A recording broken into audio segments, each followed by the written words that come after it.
Eddie, we're here at this, fabulous luncheon. It really is a great card on the 26th. Really is, yeah. But before I ask you about that card, you know I got to ask you about Bob Arum. Yeah. What did you think about that when Bob? Oh, you know, I spoke to my dad about it today, and because my dad grew up in his working years, either competing against Bob Arum or working with Bob Arum. And he's always told me, when you shake his hand, make sure you count your fingers after.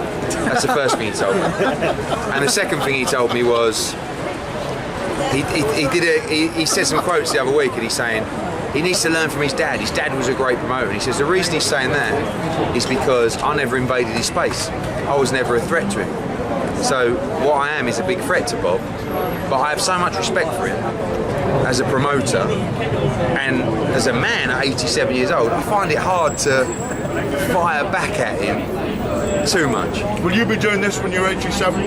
No, I won't. You will. If I'm alive at 87, still breathing, I'll be amazed. You'll still be doing it.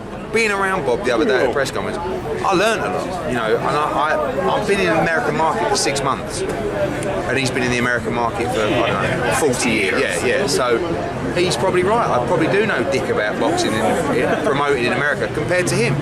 But you can't just come here in 6 months and expect to know the world. I mean, if you want to get ultra critical of Bob, I think his shows lately have been absolutely dreadful. Now, when was the last major fight card that Top Rank put on? I'm talking about major fight card. Ivan Crawford and That's not major. No, I'm talking about, but Crawford Horn's not. I'm talking about a mega fight. It's been a long time. I mean, last week they put on a Bulgarian against a Romanian on ESPN. It was the lowest rating audience since ESPN's return to boxing, right? So when you talk about ESPN and what it does, and Lomachenko, he's Picasso, they haven't sold a ticket at Staples Center. No one's talking about the fight.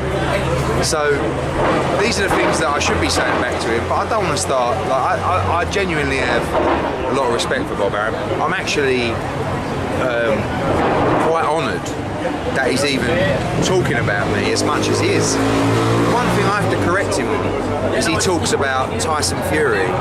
Joshua's got to leave Hearn, leave the zone. Joshua's not with the zone. He has a fight-by-fight deal, and I believe his future will be with the zone. But at the moment, we're being very careful to make sure that those career-defining fights are available to Joshua without network obstruction. And I will make sure that is the case. And that's the same can't be said about Tyson Fury. I actually think Bob's under a lot of pressure from ESPN and also the UFC, because the UFC are driving all the numbers on ESPN Plus, not Bob Arum. And actually he's under pressure because he doesn't have any big fights for Tyson Fury. So the one thing he said that just stuck with me a little bit was Joshua's with the zone. He got no. Fight by fight, I believe Joshua will be long term with the zone, but I won't let it obstruct the big fights.